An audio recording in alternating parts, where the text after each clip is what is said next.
Alhamdulillah.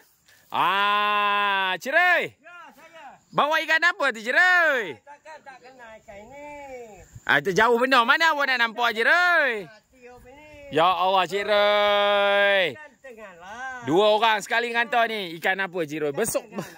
Masalah besar benar, Ciroy. Dia mantap jaring, kita angkat, masuk dalam perut. Terus mati. Allah.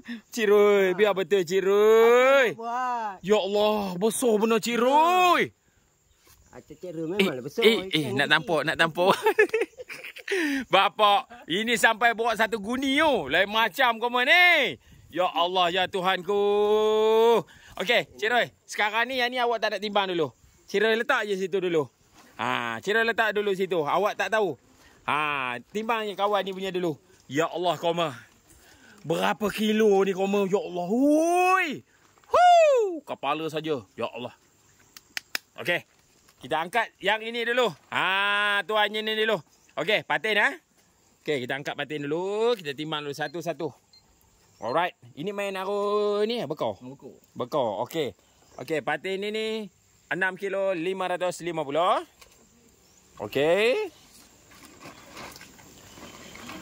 Ya Allah, besar. Takut tengok tu. Okey, jelawat 1.45. Okey, jelawat sultan 1.45. Okey, ikan kelabau 1.1 kilo. Alright. Teman tak nampak itu je daripada tadi ni. Okey, yang ini tenggalan 1 kilo. Tenggalan ni 1 kilo. Kalau itu besar tu berapa kilo kau mau? Woi, ya Allah. Hei, ya Allah, ya Tuhanku. Okey, 1 kilo 200 tenggalan. Hei, ya Allah. Weh, tengok. Beza. Ya Allah, ya Tuhanku, besarnya kau mau. Woi. Ciroy. Mai angkat, Ciroy. Ya Allah, ya Tuhanku. Berapa kilo kau mau? Woi, ya Allah. Woi, tak nampak Ciroy, tak nampak muka Ciroy. Mai sini. Jangan banyak ni, Ciroy. Aduh, awak takut tengok ni, Ciroy. Okey, pelan-pelan letak. Okey, Ciroy, letak pelan-pelan.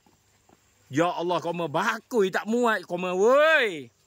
Alright, kita tengok berapa kilo agak-agaknya tenggalan ni. Jeng, kosong dah nampak.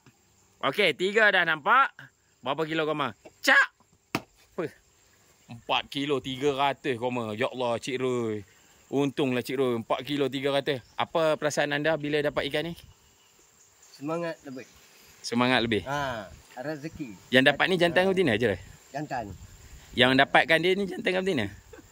Yang dapat kat dia ni orang jantan. Yang betina dia rumah. Mama. Aduh, rezeki nelayan di Sungai Perak. Mantap rezeki dia orang. Mantap.